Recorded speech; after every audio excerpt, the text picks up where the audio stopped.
bidaa kii wax na bidaa bu rafet dafa am xoole ko jox ko définition bidaa bu ñaaw dana sonn lool bidaa ko jaamu yàlla dana sonn loolu ngir mën laa indi bidaa bu ñaaw waaye comme ni nga waxee bidaa bi caagi ni bii nga gis waa ji ko def di muuru bi fere laay bokku penk yor melokaani baax doon wax la muy wax na doon Allahu akbar na doon astaghfirullah na doon laa ilaaha illallah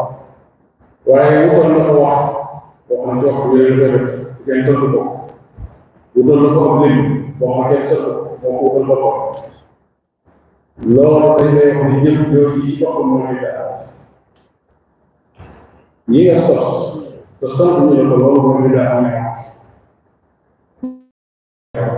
frontière yàlla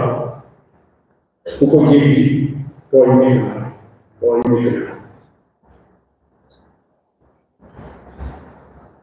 lu am solo la wax bi mu ne wa kadalika nekk ñoom kullu bidaatin bépp bidaa boo xam ne uhdisa sos nañ ko fi haadihi umma bépp bidaa boo xam ne dañ koo sos ci xeet bi kaana awwaluhaa saxiihan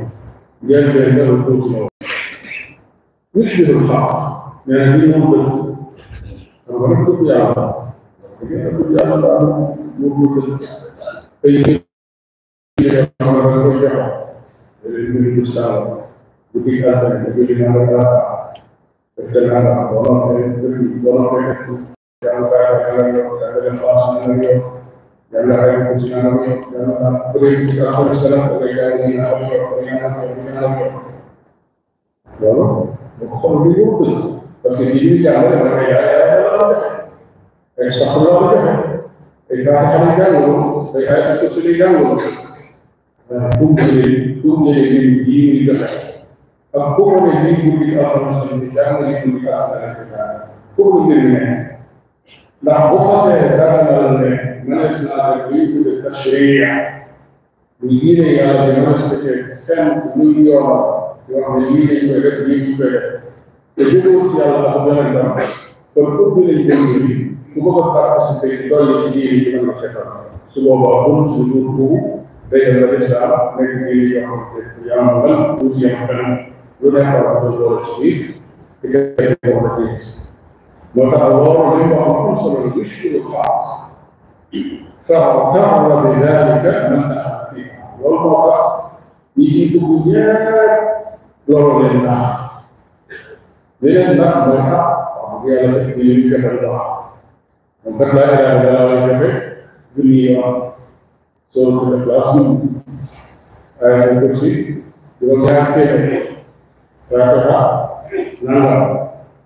يجي لكل الله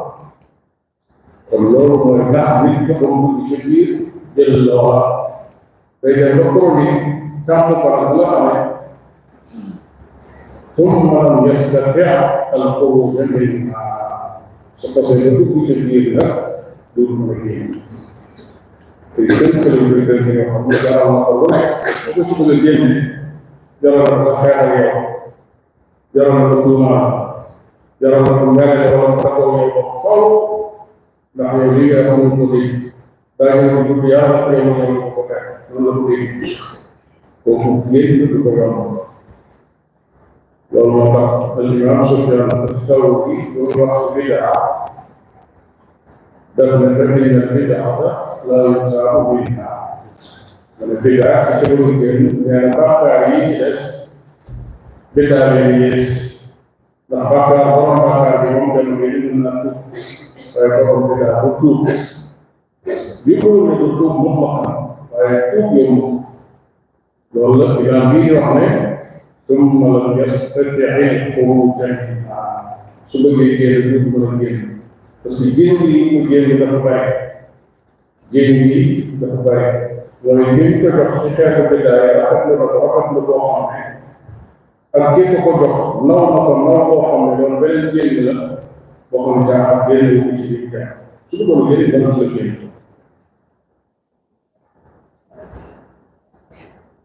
كنت بدأ واحد الكورس الجروب lu murmur